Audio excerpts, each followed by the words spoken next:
Well, it was a case that rocked Prince George's County. School system volunteer Deonte Carraway faced scores of charges for videotaping young kids having involved in sex acts with each other and him. Today, Carraway pleaded guilty to nearly 24 child sex abuse charges and pornography charges. Patricia Villone in Upper Marlboro with the latest. 24-year-old Deonte Carraway pleaded guilty this morning in a Prince George's courtroom to 23 of 270 charges that he faced here in Prince George's County.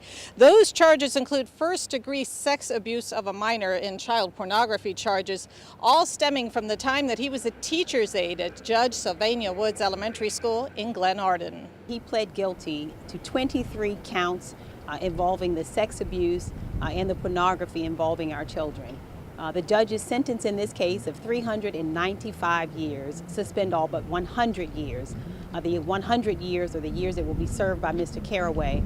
And we have to tell you that those 100 years it is impossible really to measure the pain that this case has caused, the families in this case and the children in this case. Now the mood was somber inside the courtroom where many families of the victims were seated. They stood but didn't speak during the proceeding. But snippets of the victim impact statements were read. One mother talked about having to track her child's nightmares for his therapist.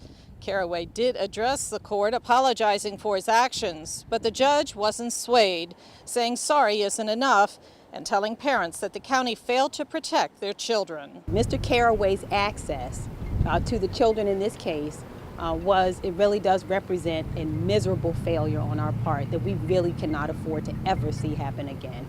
In August, Carraway was sentenced to 75 years after pleading guilty in federal court to 15 counts of sexual exploitation of a minor to produce child pornography. Those 11 victims were between the ages of 9 to 12 years old. These cases impact, we find in our work here, people forever. These are the kinds of injuries, and especially when they happen in children, that just don't go away. It's not, the injury is a lifelong injury. We recognize that, and that's why we are just so very, very devastated and so sorry that this happened multiplied by 23. It's not just the 23 kids, but their family members who are here still crying today, who are in severe pain about this.